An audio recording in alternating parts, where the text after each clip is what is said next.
하나님의 말씀은 요한 2서 1장 3절입니다. 은혜와 긍휼과 평강이 하나님 아버지와 아버지의 아들 예수 그리스도께로부터 진리와 사랑 가운데 우리와 함께 있으리라. 아멘. 은혜와 긍휼과 평강이 하나님 아버지와 아버지의 아들 예수 그리스도께로부터 진리와 사랑 가운데에서 지금 이 시간에도 우리와 함께 계심을 믿습니다. 저와 여러분들은 지난 시간에 믿음이 없이는 하나님을 기쁘시게 못한다 라고 하는 말씀으로 은혜를 나누었습니다. 여러분, 믿음이 무엇입니까? 라고 하는 질문 가운데 적지 않은 사람들은 그것을 대답하는 것을 어려워합니다. 또 여러분들이 믿는 게 무엇입니까? 라고 물을 때 믿기는 믿는데 뭘 믿는지 몰라요.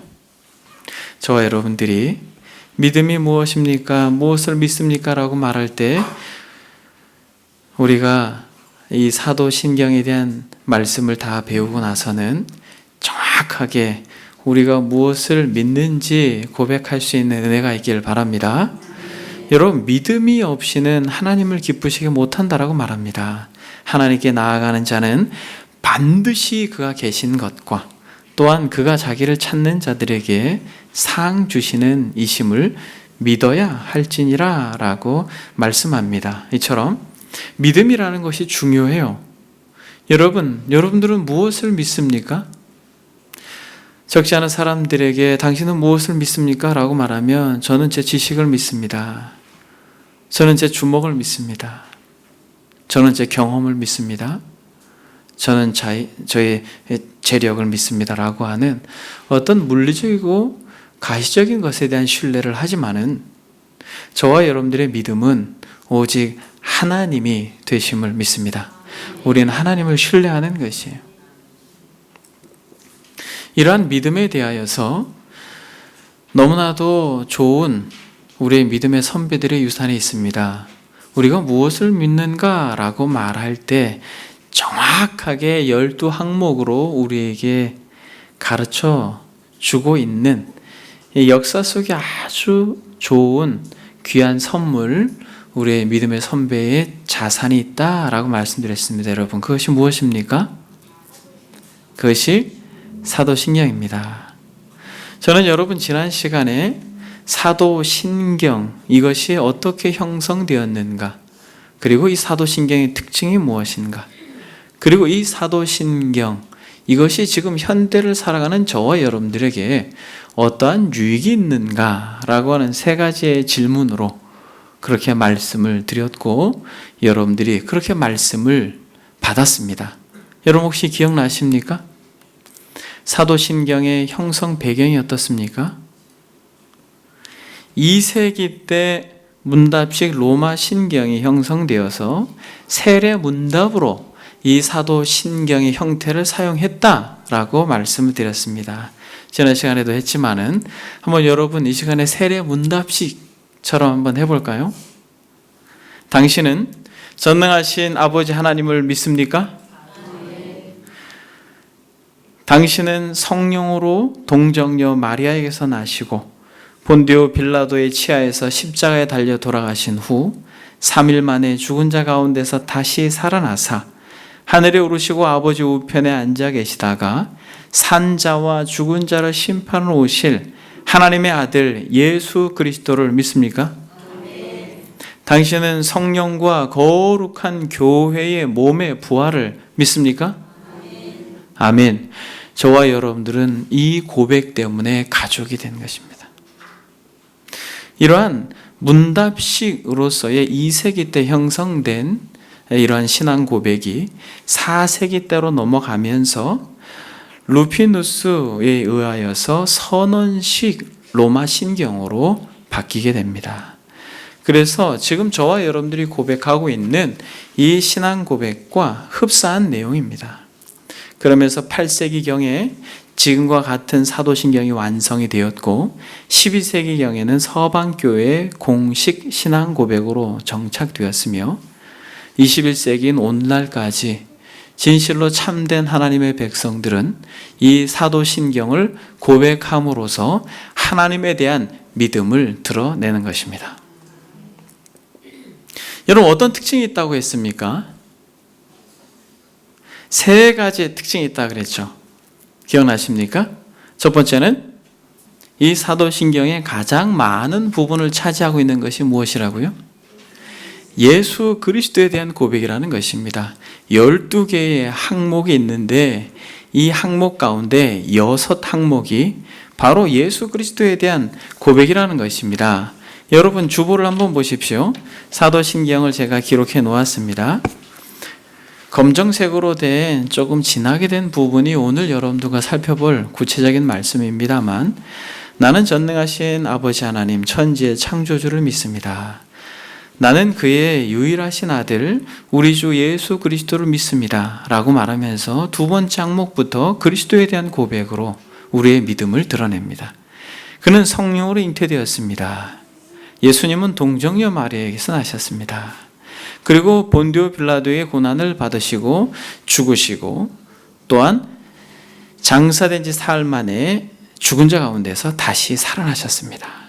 그리고 하늘에 오르셔서 하나님 우편에 앉아 계십니다.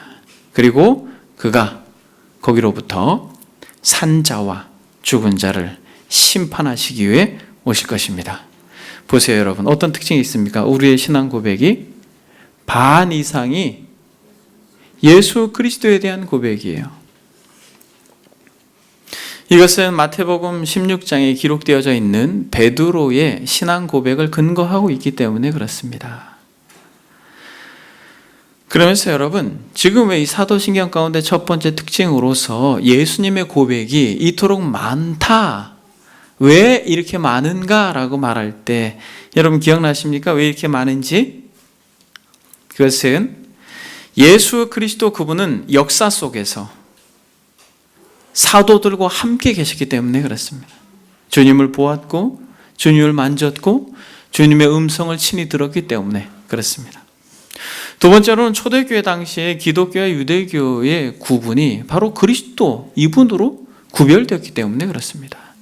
그리고 당시에 많은 이단들 가운데 있어서 이 그리스도가 누구인가, 예수가 누구인가라고 하는 논쟁 때문에 그랬습니다. 여러분, 저와 여러분들 읽은 이 요한 2서에도 동일하게 이 시대적으로 그리스도에 대한 논란이 있었던 것을 보게 됩니다.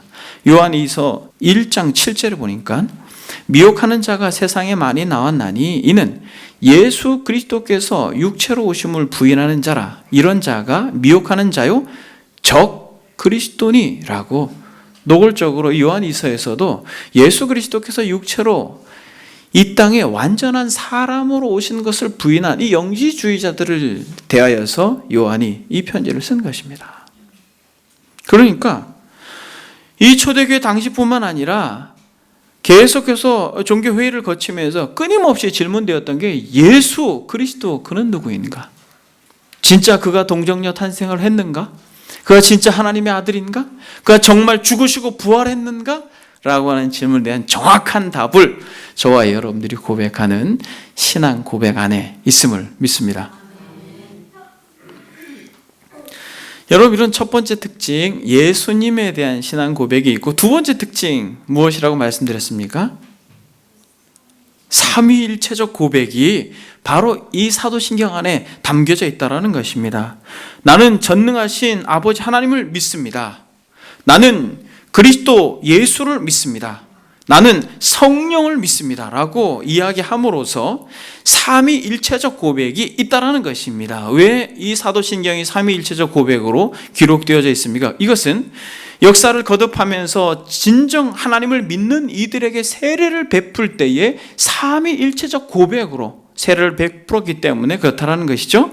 마태복음 28장 19절에 보니까 그러므로 너희는 모든 족속으로 제자를 삼아 아버지와 아들과 성령의 이름으로 세례를 주고 라고 말씀하고 있습니다. 그러니까 이 세기 때에 이 신앙 고백이 세례 문답과 접목함으로써 삼위일체적 고백으로 사도신경이 기록되어 있는데, 이 삼위일체적 구조 속에서 담아내고 있는 정말 놀라운 한 가지가 있다고 말씀드렸는데 여러분 이것도 기억나십니까?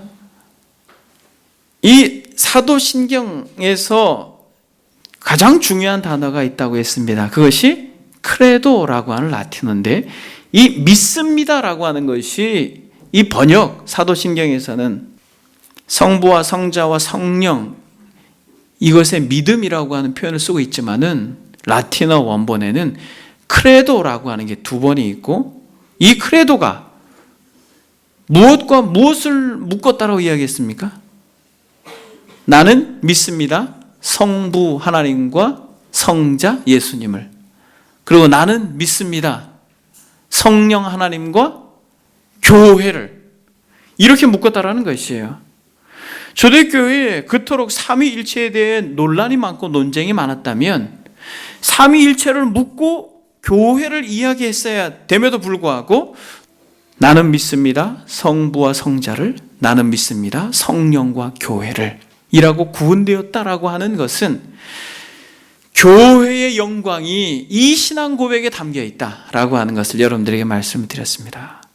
교회가 비록 지상에 있고 불완전하고 세상 사람들에게 근심이 되고 손가락질을 받는 이러한 시대에 우리가 살고 있지만은 우리의 신앙 고백 속에서 우주적인 교회, 이 가시적인 교회를 넘어서 하나님께서 지금도 빚고 짓고 세우고 있는 이 우주적인 교회는 이 땅의 것이 아니라 천상의 것이다라고 하는 고백이 우리의 신앙 고백 속에서 담겨 있고 그리고 죄 사함과 부활과 그리고 영원한 삶이 우리의 인간의 사고 속에서 기획해 놓고 그렇게 가르치는 것이 아니라 성부와 성자와 성령이 영원한 것처럼 우리의 죄 사함이 영원하고 우리의 부활이 영원하고 영원한 삶이 하늘로부터 우리에게 주어졌다라고 하는 것을 참으로 믿는다라고 하는 이 고백이 우리의 이 신앙 고백 속에 담겨 있다라고 하는 것을 지난 시간에 아주 힘주어서 여러분들에게 말씀을 드렸습니다. 그러므로 사랑하는 여러분, 교회가 얼마나 영광스러운지 아셔야 돼요.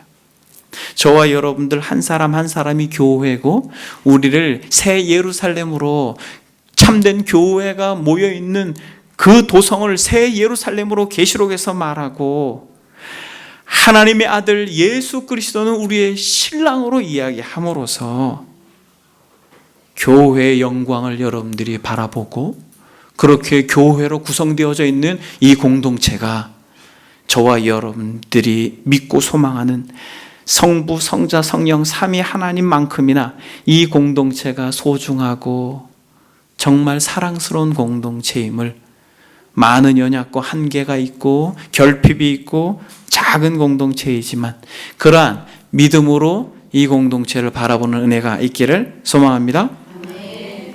여러분 세 번째로 어떤 특징이 있다고 그랬습니까? 세 번째로는 이 사도신경이 창세기에서부터 요한계시록까지 다 담아내고 있고 기독교적 역사관을 바로 이 사도신경 안에 담아내고 있다는 것입니다. 천지창조에서부터 시작해서 그리스도의 대속, 죽음, 부활 그리고 교회를 이루시고 다시 오실 것에 대하여 심판하시고 영원한 삶에 대하여 기독교적 세계관을 이 사도신경 가운데 그대로 잘 녹아냈다라는 것입니다. 그래서 여러분, 저와 여러분들이 예배 드릴 때마다 고백하는 이 신경 가운데 저와 여러분들이 믿고 소망해야 될 분명한 믿음이 다 담겨 있는 거예요. 얼마나 소중한 것인지 모릅니다. 여러분, 이런 신앙 고백이 현대를 살아가는 저와 여러분들에게 어떠한 유익이 있다고 말씀드렸습니까? 초대교회 때도 마찬가지였습니다만, 그리고 이 고백이 계속되었던 어떤 이 신앙의 여정 속에서도 마찬가지겠지만, 특별히 현대를 사는 저와 여러분들에게 이 사도신경이 정말 그토록 중요해요. 오늘 나눌 말씀도 중요합니다, 여러분. 교회 내적으로는 우리의 신앙을 견고하게 하고 또 우리의 신앙을 우리의 자녀들에게 다음 세대에게 전수해 줄 내용이 분명히 사도신경 안에 담겨 있고 그리고 이 사도신경에 대한 이해가 깊어지면 깊어질수록, 삼위일체에 대한 이해가 깊어지면 깊어질수록, 교회에 대한 이해가 깊어지면 깊어질수록 사랑하는 여러분, 이 공동체가 아름답게 성숙하게 될 것입니다. 그리고 교회 외적으로는 복음의 분명한 요약으로서 저와 여러분들이 입을 벌려서 복음을 증거할 때에 이 우리의 신앙의 고백을 증거하면 되는 것이고, 또 이단이 이 공동체 안으로 들어오는 것을 막을 뿐만 아니라 성도들이 정말 우후죽순 너무나도 판을 치고 있는 이 한국 사회에서 너무나도 이단이 노골적으로 전도하면서 정말 가슴이 아플 정도로 이러한 한국 사회에서 이단으로부터 저와 여러분들을 지키는데 이 사도신경이 놀랍게 사용될 것을 믿습니다. 그러므로 여러분, 오늘은 저와 여러분들이 이 사도신경의 첫 부분에 대하여 잠시 나누길 원합니다. 사도신경 첫 부분이 무엇입니까? 나는 전능하신 아버지 하나님, 천지의 창조주를 믿습니다 라고 말할 때 나는 하나님 아버지를 믿습니다 라고 하는 요 부분만 여러분들과 이 시간 잠시 나누길 원합니다. 한번 따라해 봅시다. 나는 하나님 아버지를 믿습니다. 여러분, 이것이 우리의 믿음의 내용이라는 것이에요. 나는 하나님 아버지를 믿는다라는 것이에요. 여기서 믿는다라고 말하는 크레도는 사도신경의 원문의 첫 고백이에요. 크레도. 그리고 이 사도신경의 마지막은 무엇으로 끝납니까? 아멘으로 끝납니다. 그래서 사도신경에서 이 크레도와 아멘, 이것을 빼버리면 사도신경이 되지 않는 것이에요. 왜냐하면 이 사도신경 가운데 담겨있는 이 크레도라고 하는, 믿습니다라고 하는 것은 어떠한 것을 믿는지에 대한, 그리고 어떻게 믿는지에 대한 내용이 담겨있고, 아멘은 내가 믿는 내용을 이 아멘으로 공증하는 것이기 때문에 그렇습니다. 그런 의미에서 이 크레도라고 하는 단어가 어떤 단어라고 여러분 지난 시간에 말씀드렸습니까? 크레도라고 말할 때는 코르라고 하는 단어와 도라고 하는 단어가 합성되어진 단어로서, 코르는 무엇이라고 말했습니까? 심장, 마음이고, 도는 주다, 드리다요. 그러니까 믿습니다라고 하는 이 고백은 심장을 도려내어 주는 것과 마찬가지로 나의 이 믿음, 나의 이 신뢰는 나의 목숨과도 바꿀 수 있을 정도로 나에게는 소중한 것입니다 라는 것이.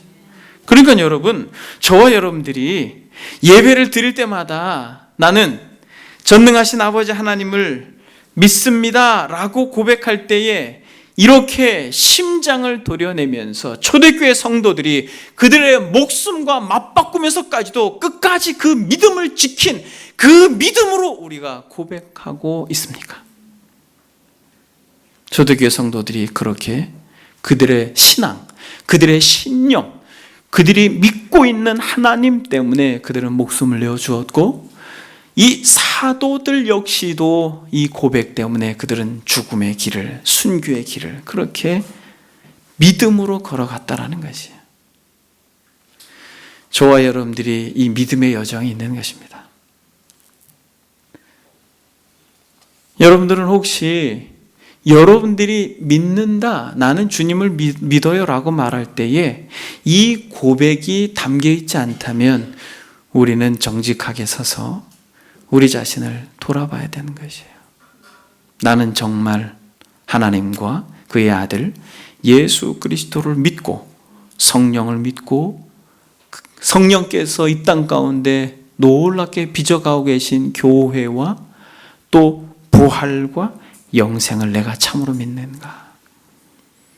초대교회의 절대 권력 앞에서도 그들이 믿음을 지킬 수 있었던 것은 단순히 육체를 죽이는 이들을 두려워하지 아니하고 능히 몸과 영혼을 지옥에 멸할 자를 두려워했기 때문에 우리의 믿음의 선배들은 그 믿음 때문에 기꺼이 죽음의 강을 건널 수 있었던 것입니다.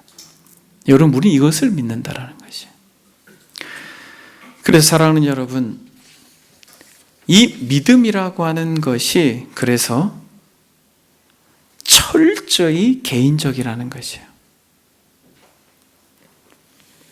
그러므로 사도신경을 고백하는 주체가 누구입니까?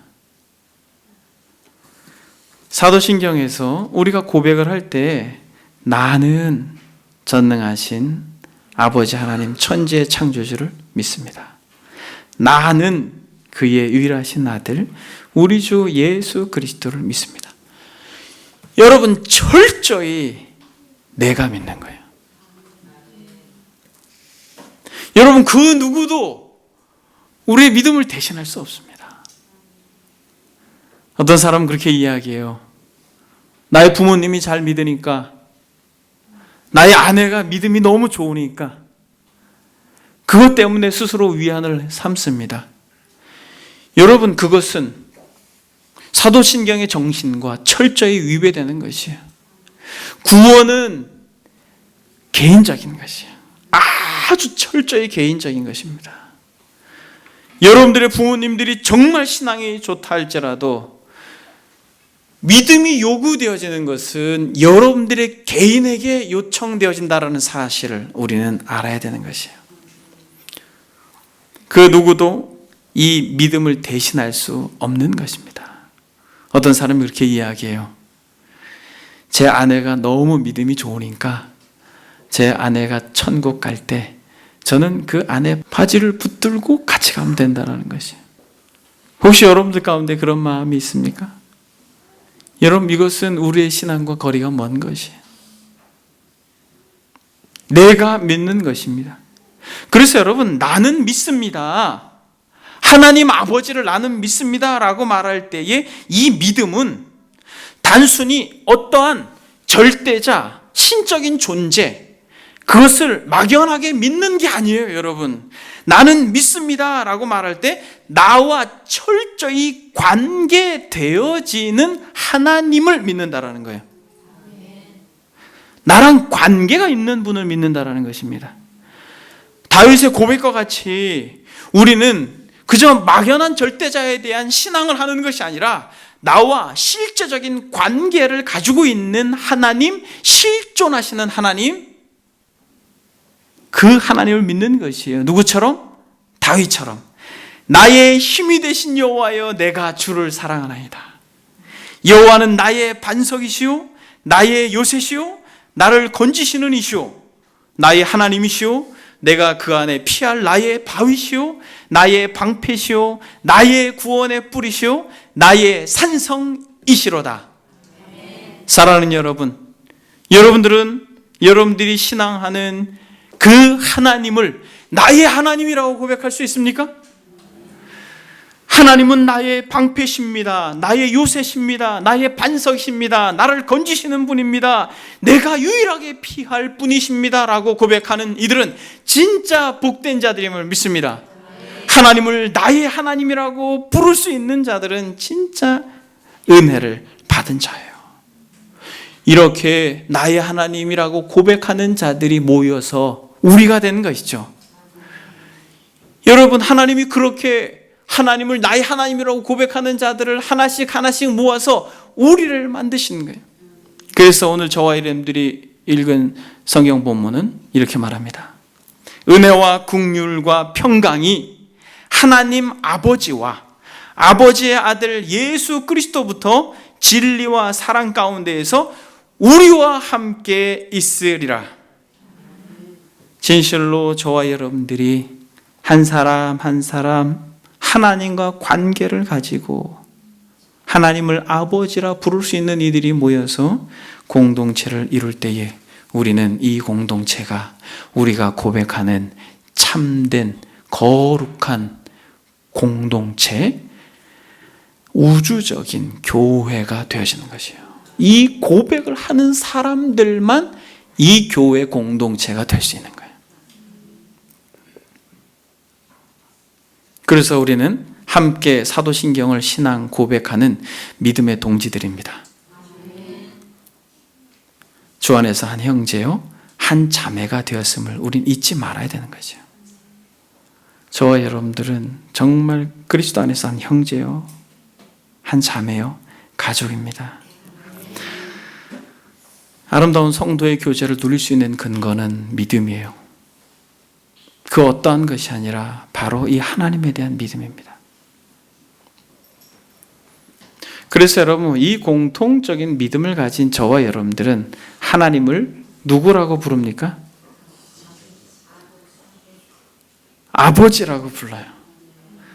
여러분, 우린 하나님을 아버지라고 부릅니다. 이것은 관계의 친밀함을 담아내는 최고의 표현이에요. 아버지가.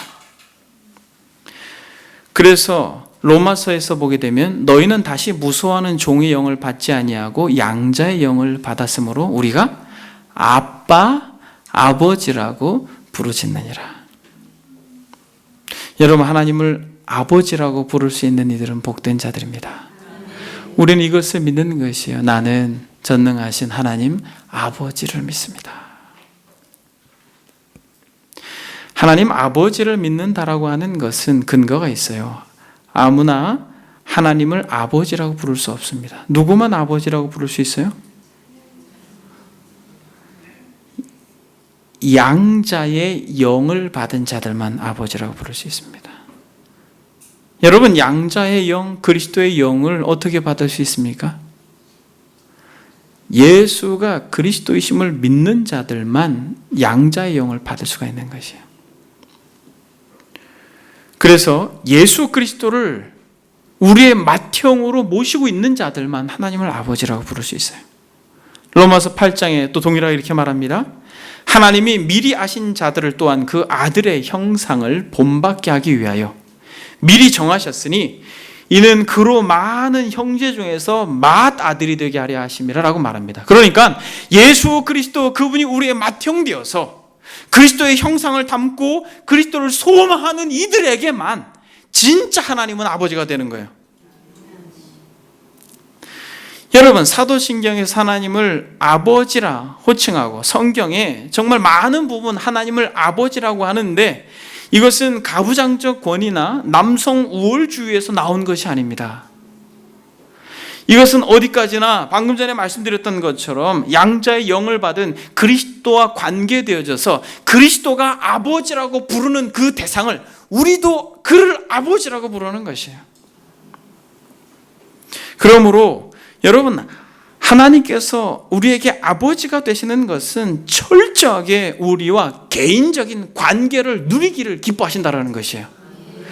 여러분들의 삶의 이 여정 속에서 지치고 힘들고 상하고 고난하고 우리의 물리적인 아버지, 우리의 육체의 아버지는 연약함으로 나약함을 우리에게 드러내지만은 전능하신 아버지, 천지를 창조하신 아버지, 그분은 우리의 모든 것을 아시고 또 우리의 모든 필요를 채워주실 수 있는 참 좋은 분임을 우리는 믿습니다.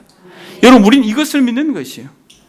그래서 여러분, 이 아버지라고 하는 것은 1차적으로 피조물과의 관계 속에서 아버지라고 드러납니다. 그래서 주님께서 이렇게 말씀하셨습니다. 마태복음 6장에 보면 공중의 새를 보라, 심지도 않고 거두지도 않고 창고에 모아 들이지도 아니하되 너희 하늘 아버지께서 기르시나니 너희들이 이것들보다 귀하지 아니하냐. 여러분, 진짜 우리가 이 땅을 살아갈 때에 우리의 육신의 부모가 연약함 가운데 있다 할지라도 우리가 좌절하지 않고 절망하지 않을 수 있는 것은 우주 만물을 창조하신 전능자께서 그리스도를 주로 고백하는 이들에게 진짜 아버지가 된다라는 사실이에요. 공중의 새를 보라, 심지도 않고 거두지도 않고 창고에 모이지도 아니하되 너희 하늘 아버지께서 기르시나니 너희 하늘 아버지께서 기르시나니 너희는 이것들보다 귀하지 아니하냐. 1차적으로 피조물과의 관계 속에서 하나님 우리의 아버지가 되고 또 아들과의 관계, 즉 그리스도의 관계 속에서도 우리의 아버지가 되십니다. 주님께서 세례를 받으실 때에 친히 하나님은 그를 나의 사랑하는 아들이라고 말씀하셨어요. 베드로 후서 1장 11절에 보면 지극히 큰 영광 중에서 이러한 소리가 그에게 나기를 이는 내 사랑하는 아들이요 내 기뻐하는 자라 하실 때에 그가 하나님 아버지께 존귀와 영광을 받으셨다라고 이야기합니다. 그러니까 예수 그리스도를 믿는다라고 말할 때 그 양자의 영을 받은 자들만 하나님을 아버지라고 부를 수 있다는 것이에요. 그러니까 피조물과의 관계에서 뿐만 아니라 예수 그리스도와의 관계성 속에서도 하나님에게 있어서 그리스도는 아들이었고 또 그리스도를 믿는 우리도 하나님에게 있어서 아들이에요. 이것은 여성분들도 아들이에요. 그래서 여성분들도 하나님을 아버지라고 부르는 것입니다. 그리고 택한 자들과의 관계 속에서도 양자의 영을 주심으로 말미암아 우리를 아들이라고 부르고 그 성령을 받은 사람들은 하나님을 아버지라고 부르게 되어지는 것입니다. 갈라디아서 4장 6절에 보면 너희가 아들이므로 하나님이 그 아들의 영을 우리 가운데 보내사 아빠 아버지라 부른다라고 말합니다. 여러분, 중요한 것은 예수 그리스도 안에서 하나님과의 관계가 회복되어지므로 하나님을 아버지라고 부르는 자들은 확실히 믿기는 이 땅을 살아가면서 어그러진 모든 관계들이 회복될 줄 믿습니다. 하나님이 우리의 아버지가 되시는 것은 그저 어떤 종교적인 대상으로서의 아버지가 아니라 실존적인 관계를 가지는 자로서 하나님을 아버지로 고백함으로 모든 어그러진 관계들이 회복되어져야지만 정상이에요. 이것이 성경이 말하는 진리입니다. 어떤 사람은 하나님을 잘 믿는다라고 하고 그분과 관계가 좋다고 하는데 여전히 관계들이 다 어그러진 상태에 있어요. 여러분, 그것은 가짜입니다. 가짜든지 정말 미성숙한 성도든지 하나님을 잘 믿어요. 성경을 잘 알아요. 외우기도 너무 잘 외워요. 그리고 가르치기도 잘 합니다. 그런데 관계들이 다 깨어 있어요. 여러분, 그것은 하나님과의 관계가 정상적으로 회복된 게 아니에요. 하나님이 진짜 우리의 실존적인 아버지가 되심으로 그분의 사랑과 자비와 긍휼과 희망과 신뢰와 생명이 끊임없이 공급되어지는 인생 가운데에 모든 관계들이 회복되어지는 역사가 반드시 그 삶의 현장에서 있게 되는 것입니다. 여러분, 이 세상에 많은 사람들이 정신적 질병뿐만 아니라 불행의 원인이 무엇이에요? 바로 관계의 깨어짐이에요. 남편과 아내의 관계가 깨어지고 부모와 자식과의 관계가 깨어지고 직장 상사와 동료들과의 관계가 깨어지고 사업하는 거래처와 관계가 깨어지고 교회에서는 목사와 성도들의 관계가 깨어지고 성도와 성도들의 관계가 깨어짐으로써 이 관계의 깨어짐으로 결핍, 고갈, 갈등, 무의미, 무시당함, 상호 의존성에 대한 파괴들, 이런 것들로 인해서 이 관계의 틈을 비집고 사단이 역사하고 이 가운데 모든 세상의 더러운 것들이 비집고 들어가는 것입니다. 그러나 진짜 예수 그리스도로 말미암아 하나님을 나의 아버지라고 부르는 인생들은 반드시 관계들이 회복되어지게 되어 있습니다.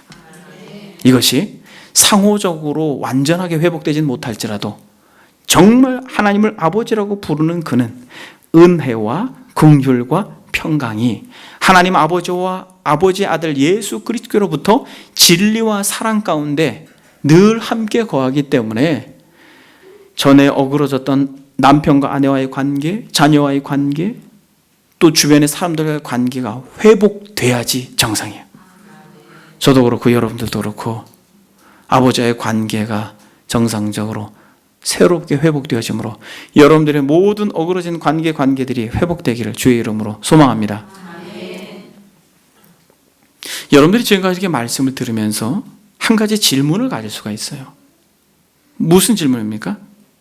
목사님, 왜 하나님 아버지만 있어요? 이렇게 질문을 할 수 있어요.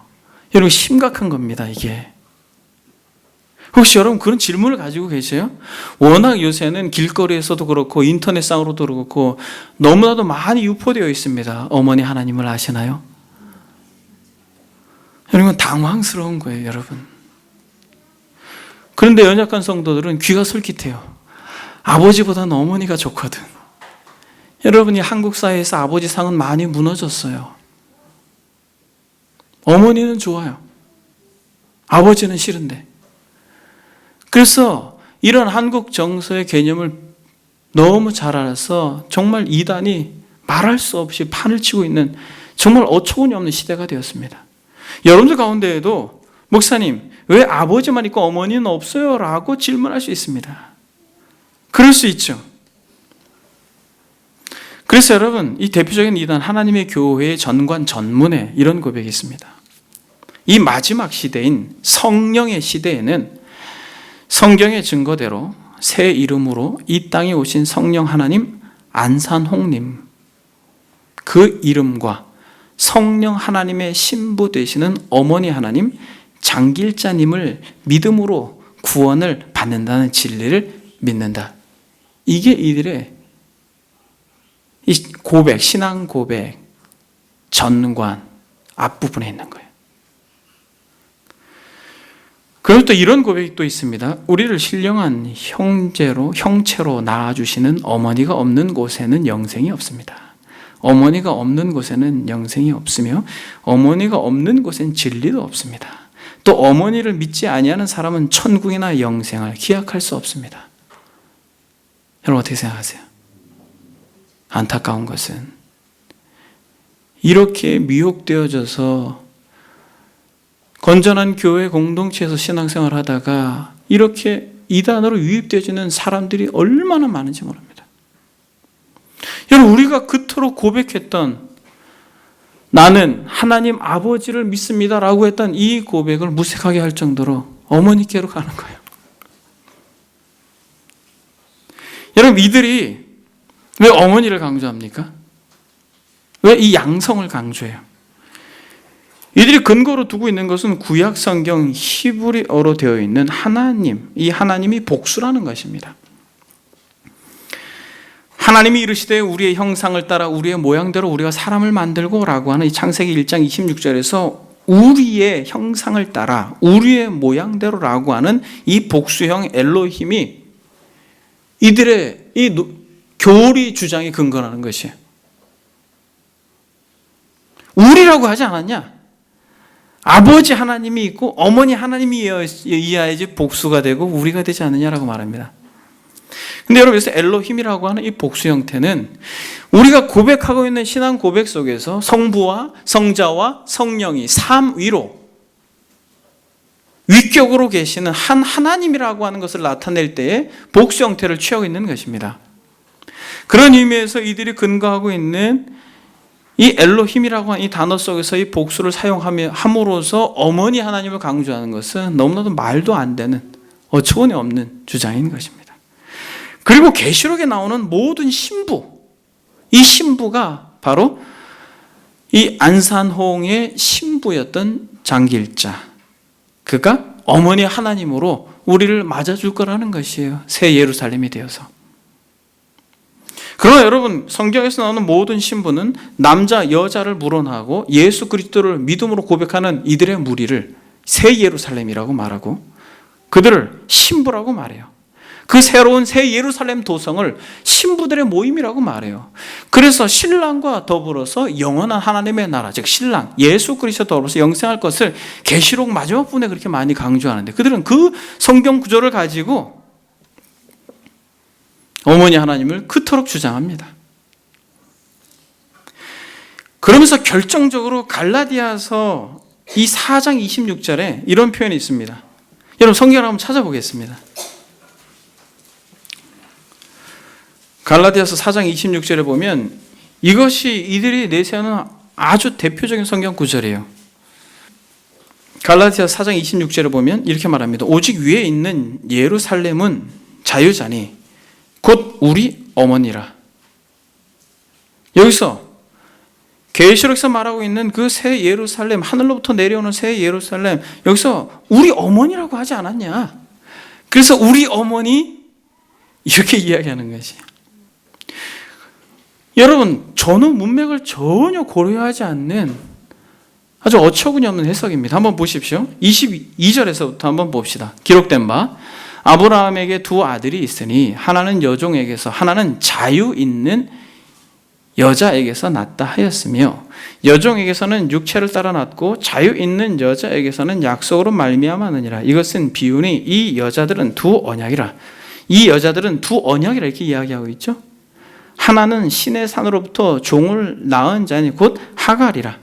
이 하갈은 아라비아에 있는 신의 산으로서 지금 있는 예루살렘과 같은 곳인 그가 그 자녀들과 더불어 종 노릇하고 오직 위에 있는 예루살렘은 자유자니 곧 우리 어머니라.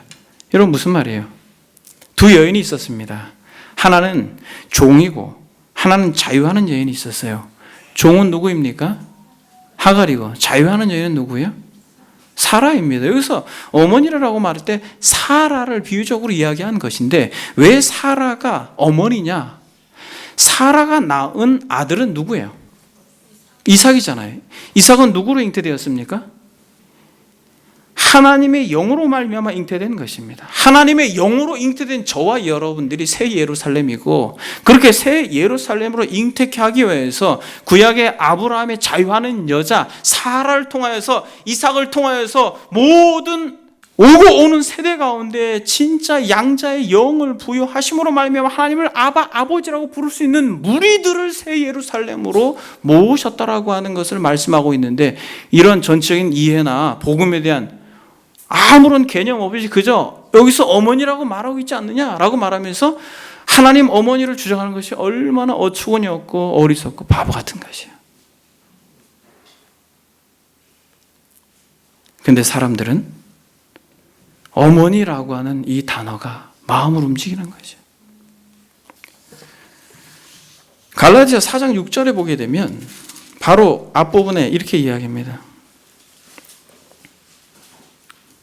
너희가 아들이므로 하나님이 그 아들의 영을 우리 마음 가운데 보내사 아빠 아버지라 부르게 하셨느니라고 말합니다. 즉 다시 말하면 예수 그리스도를 믿고 고백하는 이들, 그들은 하나님께서 우리에게 양자의 영을 주신 거예요. 그러므로 남자든 여자든 우리가 양자의 영을 받았으므로 말미암아 하나님을 뭐라고 부르는 것입니까?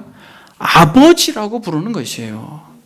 이것은 아버지의 남성성을 강조하는 것이 아니라 아버지라고 하는 관계성을 강조하는 것이에요.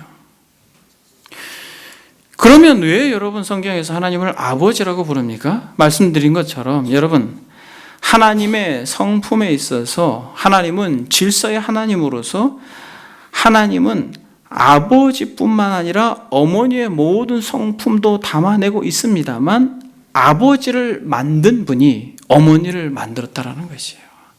아담의 갈비를 취하여서 하와를 만들므로 인하여서 남성과 여성성을 하나님은 다 가지고 계시지만은 질서에 근거해서 관계에 충실하여 아버지라고 칭한 것입니다. 그리고 예수 그리스도를 믿는 이들에게 양자의 영을 부어줌으로 말미암아 남자든 여자든 우리는 모두 다 하나님을 아버지라고 부르며 우리를 아들로 삼아 주신 것이에요. 그러므로 사랑하는 여러분, 저와 여러분들이 읽은 오늘 본문 속에서 노골적으로 요한일서 1장 3장은 정확하게 이렇게 말합니다. 은혜와 긍휼과 평강이 하나님 아버지와 아버지 아들 예수 그리스도로부터 진리와 사랑 가운데 우리와 함께 있으리라 라고 말합니다.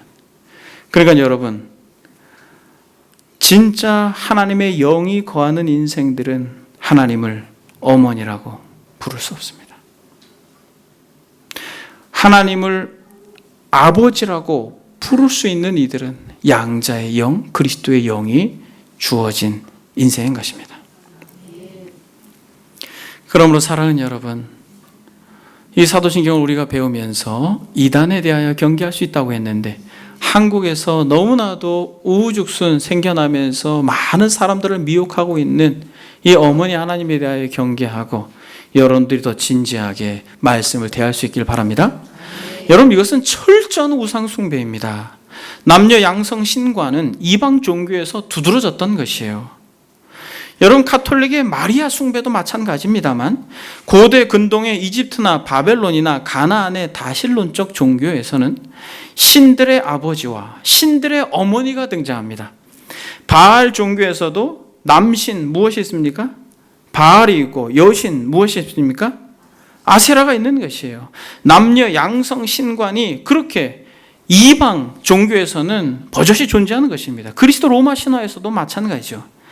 그러나 여러분, 성경은 유일신관을 말하는 것이에요.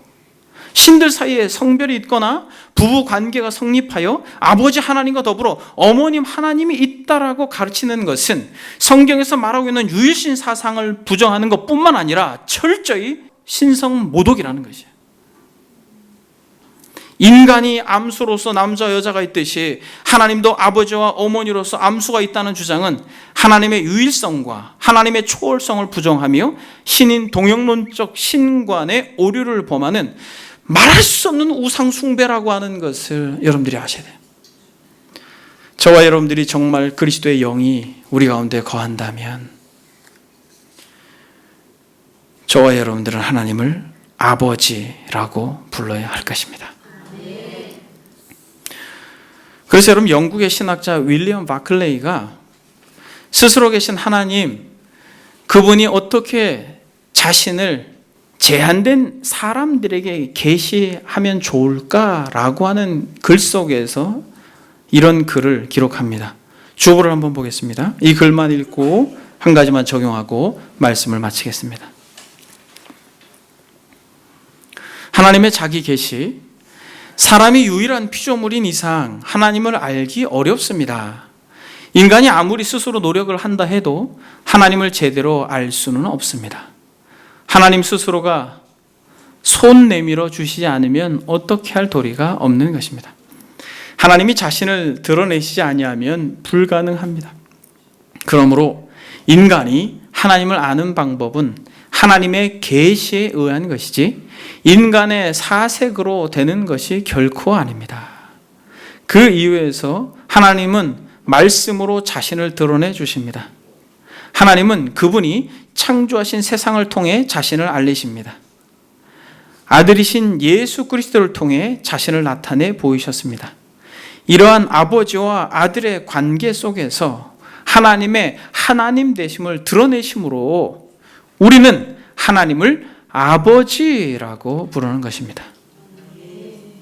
저와 여러분들이 하나님께서 계시해 주신 예수 그리스도를 통해서만 하나님을 알 수 있다는 것이에요.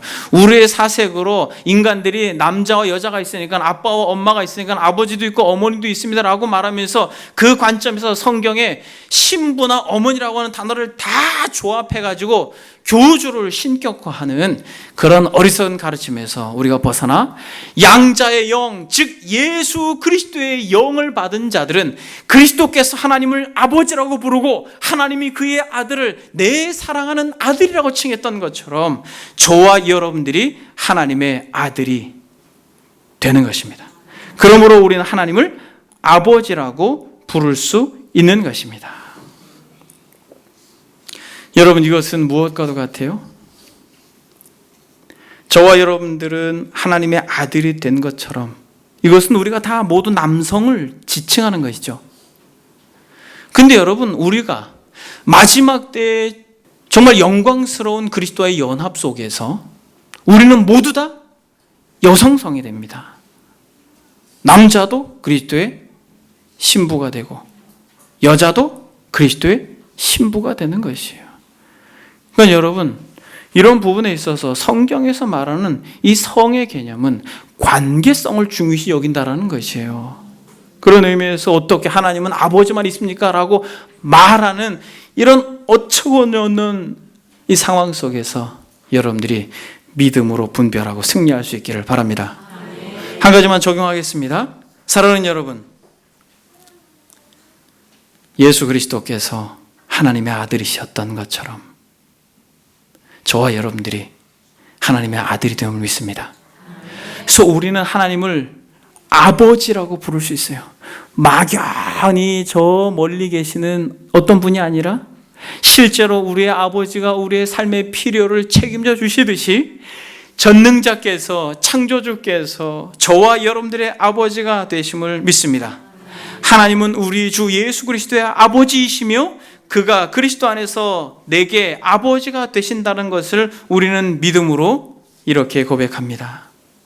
자기 아들을 아끼지 아니하시고 우리 모든 사람을 위하여 내어주시니가 어찌 그 아들과 함께 모든 것을 우리에게 은사로 주시지 않겠느냐라고 말씀하는 이 바울의 고백처럼 너희 중에 누가 아들이 떡을 달라 하면 돌을 주며 생선을 달라 하면 뱀을 줄 사람이 있겠느냐? 너희가 악한 자라도 좋은 것으로 자식에게 줄 줄 알거든 하물며 하늘에 계신 너희 아버지께서 구하는 자에게 좋은 것으로 주시지 않겠느냐?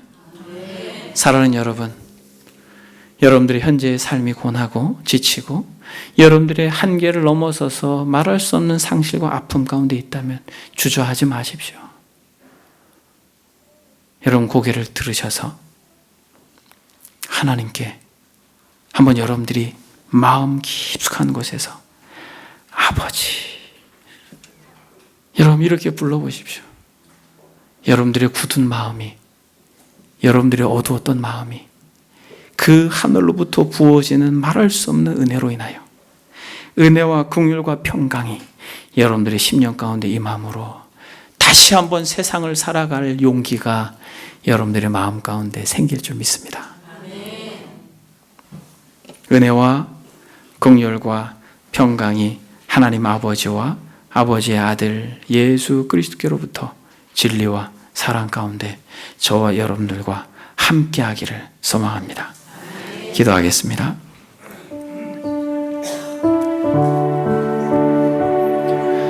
여러분 기도하실 때 여러분 아버지 한번 이렇게 불러보세요.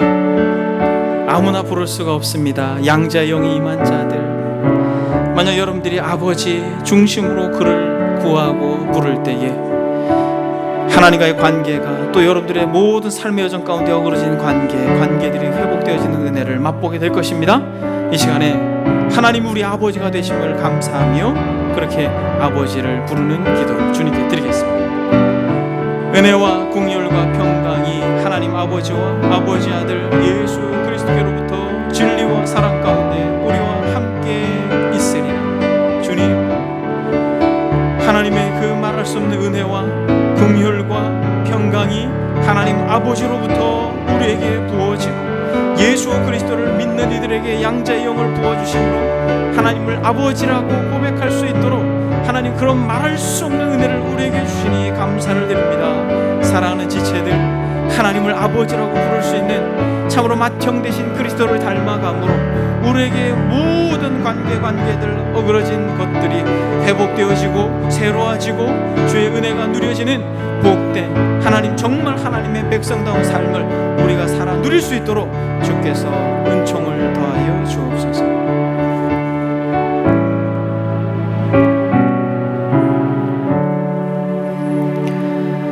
은혜와 긍휼과 평강이 하나님 아버지와 아버지의 아들 예수 그리스도께로부터 진리와 사랑 가운데에서 우리와 함께 있으리라. 주님, 고아와 같던 우리들을 불러주셔서 맏형 되신 그리스도를 아들이라 칭하시고 내 사랑하는 아들이라 칭하시고 구원의 놀라운 은혜를 베풀어 주심으로 우리 역시도 양자의 영을 부어주셔서 하나님을 아버지라고 부를 수 있도록 그러한 믿음을 주시니 감사를 드립니다. 하나님, 우리가 홀로 이 땅을 고아와 같이 살지 않고 우리가 절망되고 좌절되고 우리의 한계치를 넘어서는 그때에 정말 우리가 모든 것을 포기하고 싶을 그때에도 우리에게 소망이 있는 것은 하나님을 아버지라고 부를 수 있는 이 믿음이 있기 때문에 그렇습니다. 주님, 그러하기에 우리 사랑하는 지체들 하나님을 정말 아버지라고 부를 수 있도록 은혜를 주시고 그러므로 어그러진 모든 관계들이 회복되어지므로 이 땅을 믿음으로 넉넉하게 승리하며 살 수 있도록 은총을 더하여 주옵소서. 우리 아버지가 되어주시니 감사드리고 살아계신 예수님의 이름으로 기도드립니다. 아멘.